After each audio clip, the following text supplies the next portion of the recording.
안녕하십니까, 인문학사랑입니다. 오늘은 전 국민이 다 알고 있는 소설 염상섭의 3대에 나타난 우리 경성이라는 공간의 표상에 대해서 알아보도록 하겠습니다. 우리는 누구나 고향을 떠나서 오랫동안 타지에서 살다가 자기가 태어난 동네에 돌아가 보면 왠지 희열과 감격스러움을 느끼는데요. 이것은 그 장소가 나의 오래된 이야기를 담고 있기 때문입니다. 자기 자신의 고향뿐만 아니라 사람이 사는 공간은 어느 곳이나 이야기가 담겨 있기 마련입니다. 그러나 대도시의 인구 집중이 가속화되고 금융 자본이 도시 전체를 초고층 건물들로 획일화함에 따라서 자신의 고유한 이야기가 담겨 있던 개별적인 상점들과 개별의 주택, 그리고 골목길들이 사라지게 되었습니다. 이렇게 도시의 급진적인 변화의 전형적인 예가 바로 우리가 살고 있는 서울입니다. 현재 2024년 서울은 고층 건물들이 즐비한 화려하고 풍요로운 도시가 되었지만 그 반대로 이야기가 없는 도시, 문학과 철학의 향기가 사라진 도시가 되었습니다. 우리가 경성을 표상하고 있는 많은 근대소설 중에서 특히 염상섭 소설을 주목하는 이유는 염상섭이라는 작가는 1891년 서울 종로구 채부동에서 태어나서 서울 도심에서만 살았고, 당시는 경성이겠죠. 경성을 배경으로 한 소설을 많이 썼는데, 그는 소설 속의 공간을 묘사할 때 실제 공공 건축물과 상점들의 명칭뿐만 아니라 동명칭을 그대로 사용함으로써 독자들로 하여금 경성이라는 공간을 명확히 표상하고 있기 때문입니다. 그 중에서 경성이라는 도시를 상세하게 가장 잘 표상한 대표적인 소설들이 3대와 사랑과 죄와 무화과입니다. 그래서 오늘은 한양도성 내의 경성이라는 이 도시가 염상섭 소설 3대에서는 어떻게 형상화되어 있는지에 대해 알아보도록 하겠습니다. 3대는 1931년 조선일보에 연재되었던 소설인데요. 이 3대와 사랑과 죄와 무화과, 이 세 소설 모두 돈과 사랑 사이의 모순적 관계와 근대 식민지 자본주의와 사회주의의 이념적 갈등을 그 중심적 주제로 삼고 있습니다. 오늘 강의 내용은 먼저 줄거리를 제시하고 3대의 전체적인 문학지리, 즉 경성의 서사공간을 언급하고요. 등장인물들의 중요한 도시 산책 공간을 살펴보도록 하겠습니다. 사실 오늘 강의는 줄거리보다는 소설 속 서사 공간을 다루기 때문에 줄거리는 생략하려고 했는데, 서사 공간 역시 줄거리와 연동되는 것이기 때문에 언급하지 않을 수 없겠네요. 그럼 3대 줄거리를 말해보자면, 3대라고 하는 것은 조이관, 조상훈, 조덕기의 이 세 세대의 이야기를 다룬 것입니다. 조이관은 가문의 안위와 명예를 위해 사는 유교적 정통을 중시하는 사람이죠. 그의 장남 조상훈은 신식 교육을 받은 인텔리이고 기독교인이지만 술, 담배도 서슴지 않고 특히 여자 문제에 관해 비도덕적인 행태를 보이는 사람입니다. 그리고 조덕기는 그의 아들로 일본 유학을 앞둔 성격이 온유하고 아량이 넓은 젊은이로 등장하고 있습니다. 조이관은 수화동에 사는데 관원상제의 전통을 가장 중시하고, 그와 반대로 조상훈은 아버지의 이러한 전통적인 행태와 종교와 생활관이 달라서 경복궁 우측의 화동에 분가해서 살고 있습니다. 덕기는 장손이라 이미 18세에 결혼을 해서 조이관 집에서 같이 거주하고 있습니다. 상훈이는 자신의 교회에 나오는 독립운동가 가족을 도왔는데요. 그 독립운동가 가족의 딸이 바로 홍경애입니다. 그래서 경애는 상훈의 딸까지 낳았으나 상훈이 주위 사람들의 시선이 두려워 경애와의 관계를 단절하고 있습니다. 그런데 경애는 조이관의 명의의 주택 북미창정, 즉 북창동에 살고 있죠. 그리고 경애는 본정통 바커스란 주점에 나가 일하고 있습니다. 김병환은 한때 사회주의 운동에 가담한 적이 있는 lumpen 인텔리라고 할 수 있는데요. 어릴 적부터 덕기와 친구 관계에 있습니다. 그는 홍파동 인근 필순내에 하숙을 하고 있죠. 병화가 우연히 본정통의 주점에서 경해를 알게 되고 차차 덕기와 상운이도 경해의 행적을 알게 됩니다. 3대의 전반부는 주로 덕기와 병화의 우정, 그리고 병화와 경해의 사회주의 운동, 그리고 상운의 두 번째 첩 김유경을 둘러싸고 상운과 경해의 질투가 일어나고 또 덕기와 필순이의 연애 감정에 얽힌 이야기가 전개되는 부분입니다.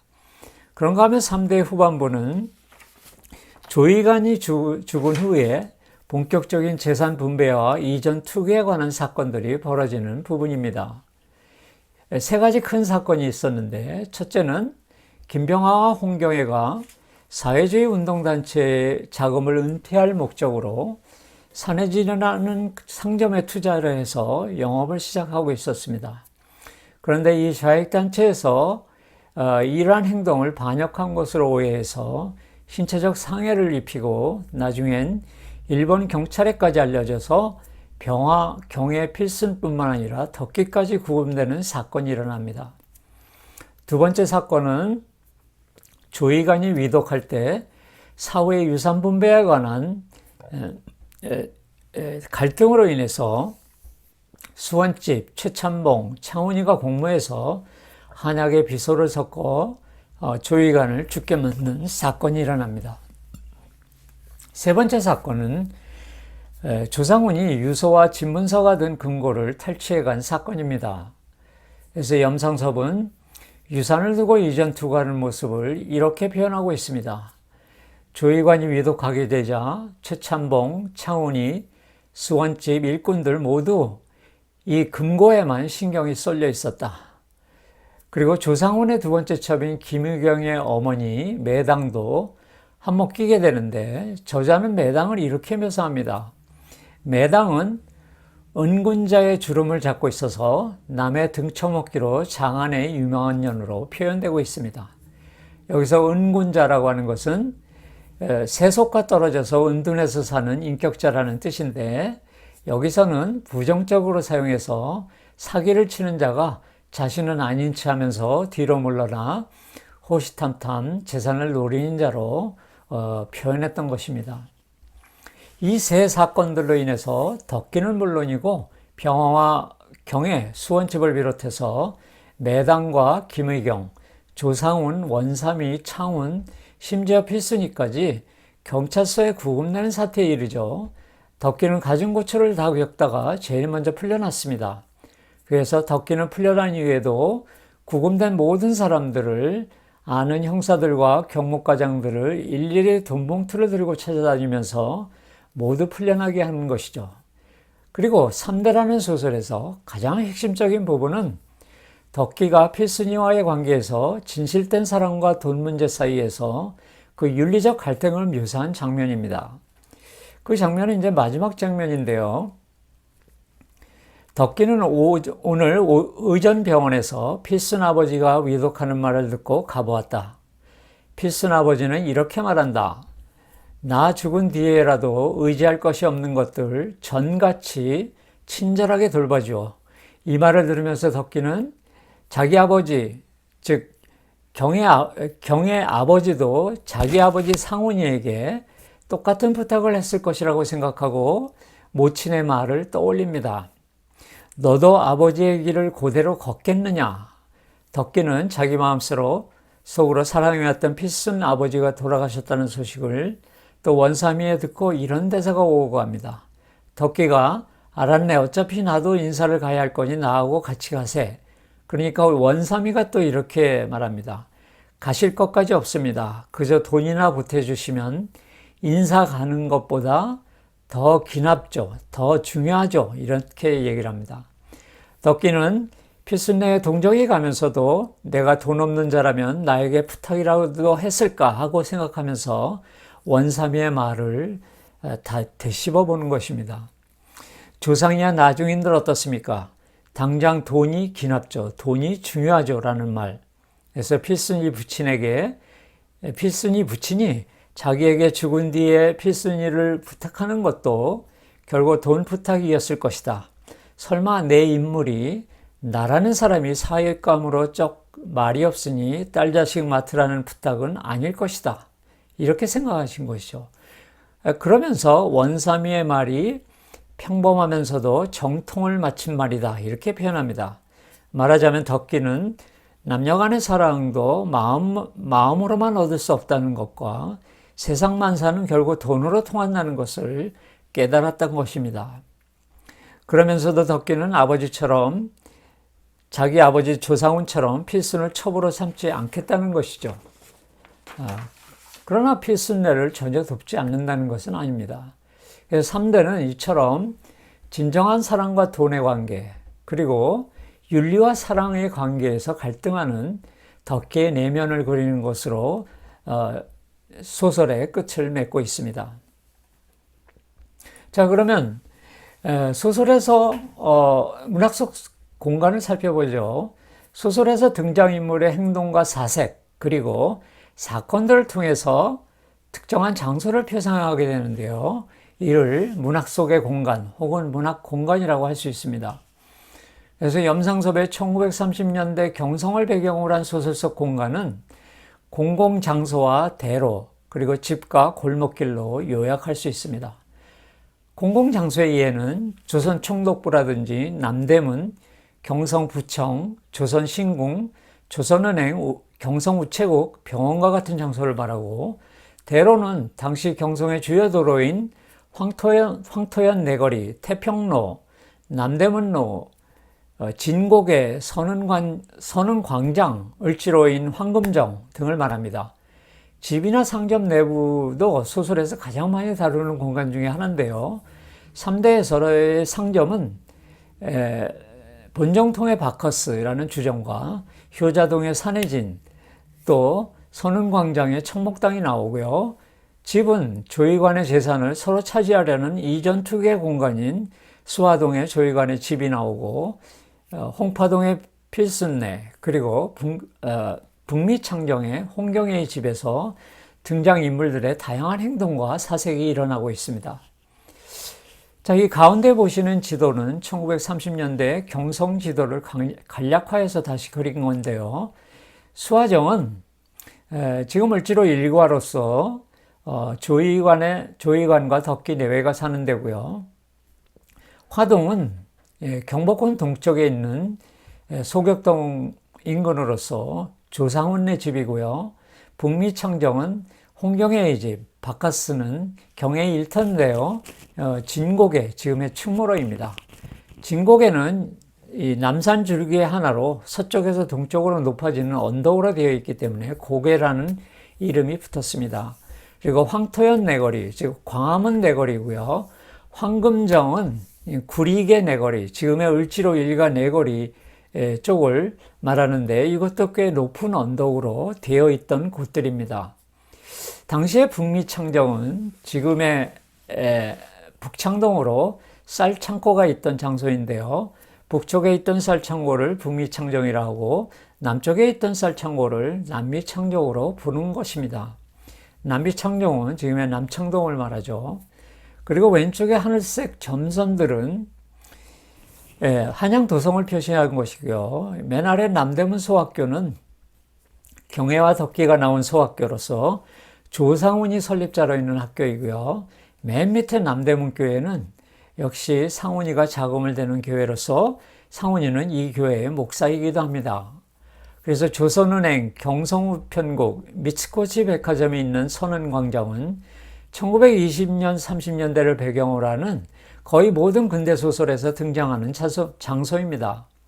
그리고 총독부 도서관은 지금의 소공동 6번지, 조선호텔 북서쪽이니까 지금의 롯데호텔에 위치한 건물입니다. 황금정 1정목과 남대문 2정목을 끼고 있고, 덕기가 총독부 도서관에 있다가 나와서 남대문 2정목을 거쳐서 본정으로 향하기도 합니다. 먼저 병화와 경애가 사회주의 운동단체의 자금을 논의하기 위해서 걷던 조선신궁을 살펴봅시다. 오후 4시나 되어서 쌀쌀하기는 하나 그래도 오늘은 날이 풀려서 손발이 시릴 지경은 아니다. 길을 남산으로 들어선다. 그래서 남산 쪽으로 들어서는 가운데 벌어진 대사입니다. 그래서 바카스를 나와서 산책을 시작한 시각이 오후 4시라네요. 그래서 그들이 회연동 골목을 거쳐서 지금의 소파로로 갔다는 것을 알 수 있고요. 이 부분에서 또 조선신궁에 도착해서는 이런 대사가 나옵니다. 인기척이라고는 없는 쓸쓸한 조선신궁 앞마당을 휘 돌아서 380 몇 층이라는 돌계층을 나란히 서서 간신히 내려서니 해는 벌써 뉘엿뉘엿 하여졌다. 이 대목에서 병화와 경혜가 조선신궁 계단을 통해 올라가서 신궁 앞마당을 돌아서 다시 계단으로 내려왔다는 것을 알 수 있죠. 계단을 내려서서 어느 늦가을 해가 질 무렵인 인적이 하나도 없이 을씨년스러운 신장로를 내려오는 장면이 펼쳐집니다. 이 신장로가 당시에는 표참로라고 지어졌죠. 이름이. 그 표참로라고 하는 것은 신이 왔다 갔다 하는 도로를 말합니다. 그래서 이 신장로는 지금은 소파로의 길이 힐튼 호텔까지 가서 이렇게 구부러져서 왔지만 식민지기에는 이 조선신궁 계단을 내려서자마자 직선으로 숭례문에 신장로가 뚫렸던 것을 우리가 알 수 있습니다. 그래서 소설에서는 어떻게 나옵니까? 즉 신장로를 통해서 남대문 앞 전차 선로까지 왔다 이렇게 표현하고 있죠. 그래서 조선신궁에 대한 380 몇 층이라는 돌계층이라고 한 이 작가의 말투는 매우 냉소적인 것을 알 수 있어요. 그래서 염상섭은 다른 소설에서도 이 조선신궁에 대한 묘사를 아주 시니컬하게 묘사한 걸 볼 수 있어요. 예를 들어서 1927년 발표된 사랑과 지혜에서는 신궁을 어떤 신성한 공간이 아니라 할일 없는 기생들이 구경 오는 것으로 묘사했던 것입니다.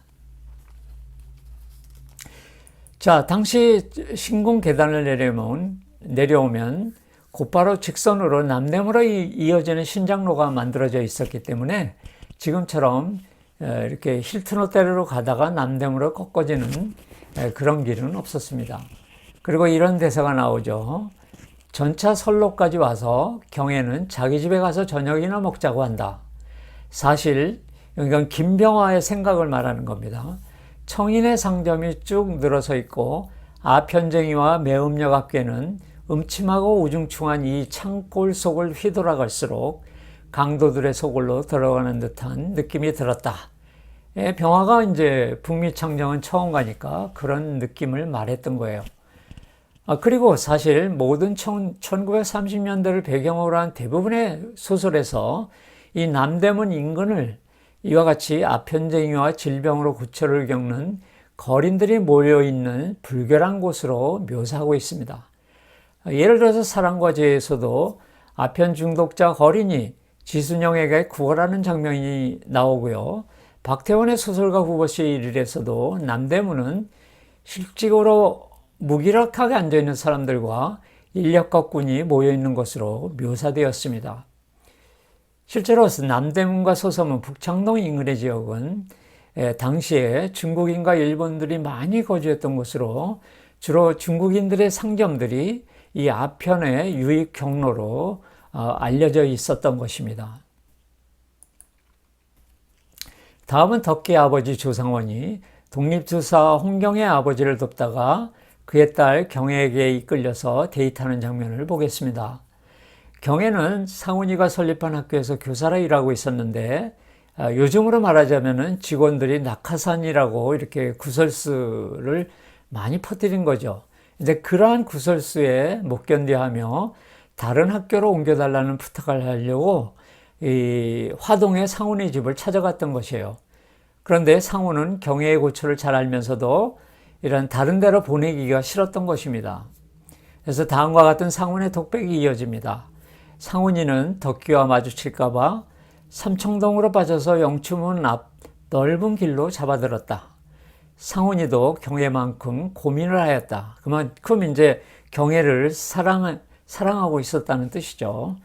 경혜를 시집 보낼까도 생각했으나 마음은 경혜에게로 더욱 더 다가가는 것 같았다. 영추문을 나올 때 이런 묘사가 있습니다.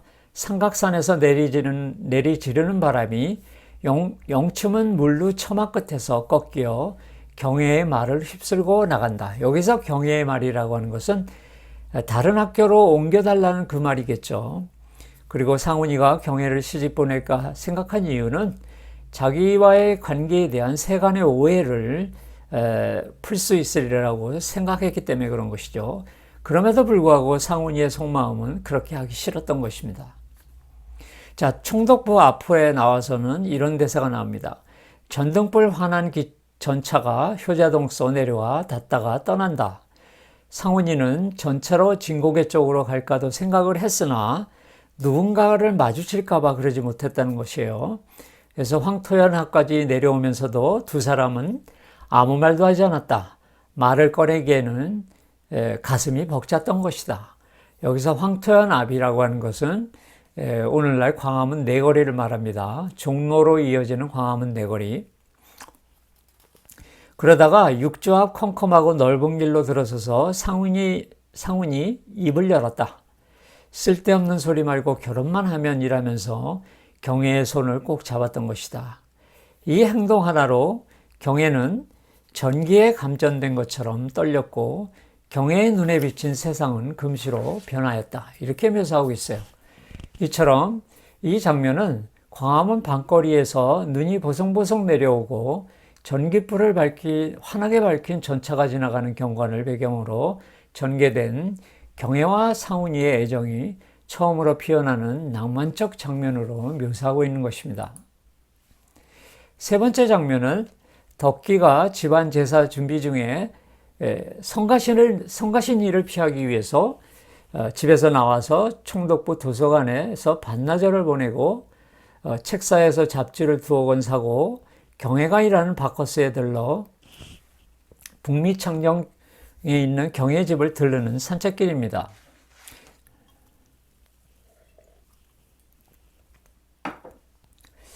거기에 이런 대사가 나오죠. 덕기는 전깃불이 들어오기 전에 도서관에서 나와서 어디 가서 차나 한 잔 먹을까 하고 진고개로 향하였다. 우선 책사에 들어가서 책을 뒤지다가 잡지 두어 권을 사들고 나와서 복작되는 거리를 예서제서 흘러나오는 추운기 소리를 들어가며 올라갔다. 예서제서라고 하는 것은 여기저기서라는 뜻입니다. 여기서 책사는 서점을 말하고 실제로 당시 서점들이 본정 1, 2정목에 분포되어 있다라고 기록되고 있습니다. 그래서 조덕기는 총독부 도서관, 지금으로 말하면 조선호텔에서 롯데호텔에서 롯데백화점 앞길로 접어들어서 대한항공, 한국은행 별관을 거쳐서 선운광장을 건너서 경성우체국 앞길을 거쳐서 진고개로 진입했던 것입니다. 덕기는 바카스 앞에서 경혜를 만나서 조선은행 앞으로 해서 북미창정 경혜집으로 향합니다. 사실 진고개라는 장소는 경성의 대표적인 번화가로서 도쿄의 긴자거리와 비교할 수 있습니다. 그래서 일본 도쿄의 긴자거리를 산책하는 것을 긴부라라고 하고 경성인들은 진고개 거리 산책을 본정의 본자를 따서 혼부라라고 불렀던 것입니다. 하여튼 덕기와 경혜의 이 산책은 상훈이의 딸을 낳고 싱글맘으로 살아가는 경혜의 실상을 파악하기 위한 덕기의 산책이었던 것입니다.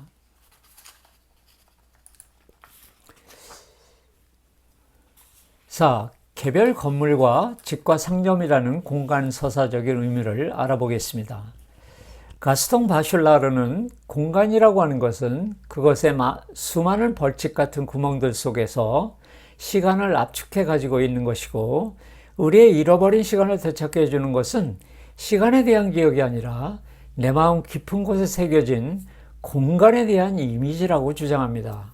이 말은 우리가 먼 과거를 불러내는 것은 시간을 정확히 셈에서 나오는 것이 아니라 자기 자신의 추억과 내밀성. 그래서 이제 바슐라르는 내밀성을 앵띠미떼라고 표현하는데요. 이 내밀성이 얼마나 잘 자기 마음속에 공간화되어 있는가에 있다는 뜻입니다. 즉 우리의 기억을 생생하게 하는 것은 시간이 아니라 공간이라는 뜻이죠. 그래서 바슐라르는 이 내밀함, 앵티미떼와 고독, 솔리티드 속에서 어떤 장소를 경험한 사람은 결코 그 장소를 잊지 못한다고 말하는 것이에요. 내밀함이라고 하는 것은 자기 자신의 존재의 가장 깊숙한 곳을 말하고, 어떤 장소를 고독 속에서 경험한다는 것은 고독 속에서 괴로워도 하고 즐기기도 하고 고독을 욕망하기도 하고 또 고독을 위험에 처하기도 했던 그 공간들은 결코 우리 내면에서 지워지지 않는다는 뜻입니다. 이 삼다라는 소설에서도 조이관의 집, 특히 그 다락방과 산해진과 같은 상점들은 주인공들의 내밀하고 고독 속에서의 독백이 이루어지는 공간이라는 면에서 바슐라르가 말하는 시학적 공간이라고 말할 수 있습니다.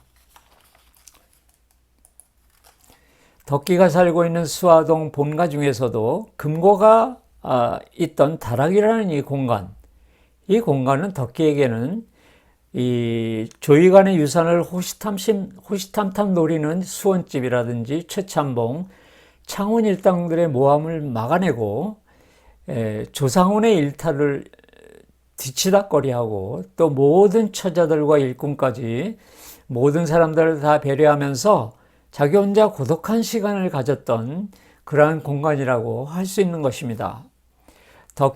조덕기는 조부가 맡긴 열쇠로 처음 금고를 여는 장면에서 자신이 이 집안의 금고직이면서 바로 제사를 지내는 사당문을 여는 사명을 지닌 사람으로 느꼈던 것입니다.